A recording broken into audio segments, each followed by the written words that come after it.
লাশটা পড়েছিল ড্রেনের স্ল্যাবটার ঠিক পাশেই। কিশোরী এক মেয়ের লাশ, 16-17 বছর বয়স হবে।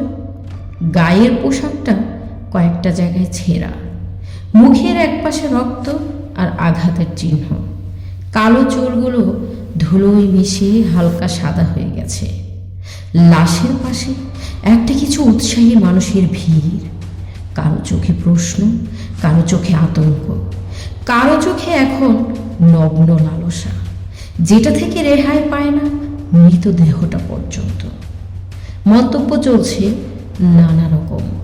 প্রথম ব্যক্তি, আহারে। দ্বিতীয় ব্যক্তি, রেপ কেস মনে হইতেছে। তৃতীয় ব্যক্তি, ঠিকই রেপ কেসই মনে হইব।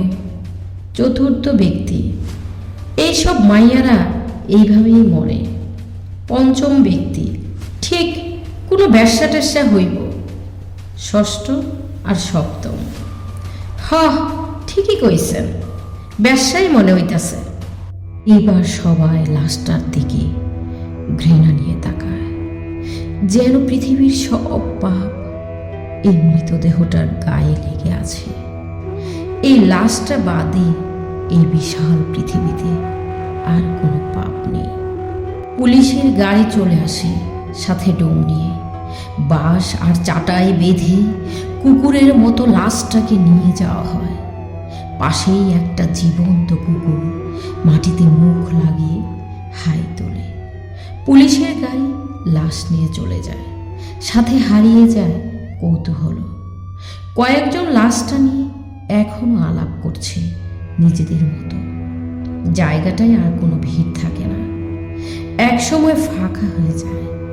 শুধু এক পাটি স্পঞ্জের একটা স্যান্ডেল পড়ে থাকে অবহেলায়। সম্ভবত সেটা লাশের। পাশের চায়ের দোকানে এখনো আলোচনা চলছে। কেউ কেউ তাদের দেখা কিছু ভয়ঙ্কর লাশের গল্প শোনাচ্ছে। এক সময় আলোচনার মোড় ঘুরে যায়। সানি লিওন ঢাকায় আসবে, 15,000 টাকা টিকিট। কেউ শুনছে, কেউ ভাবছে। না, কারো ভাবনায় কোনো কিশোরীর লাজুক হাসির গল্প নেই। তার শখের কচু পাতার শাড়িটার কথা কেউ ভাবছে না। কোনো মায়ের সন্তান হারানোর চিৎকার কারো মনে ভেসে ওঠে না। বাবার নিচু মাথায় ঝরা জল কারো চোখ ভিজিয়ে দেয় না। সবার চোখে শুধু ঘৃণা। দু একজন শুধু মুখ দিয়ে আহারে বলে, আর কিছু না।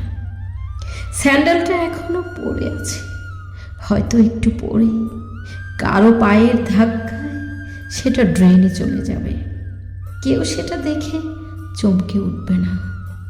কষ্ট আর শোকের যোগফল কেউ বের করবে না। দিন শেষে একটাই হিসাব কেবল, লাশটা হয়তো কোনো এক বেশ্যার ছিল, আর বেশ্যাটা মানুষ ছিল না।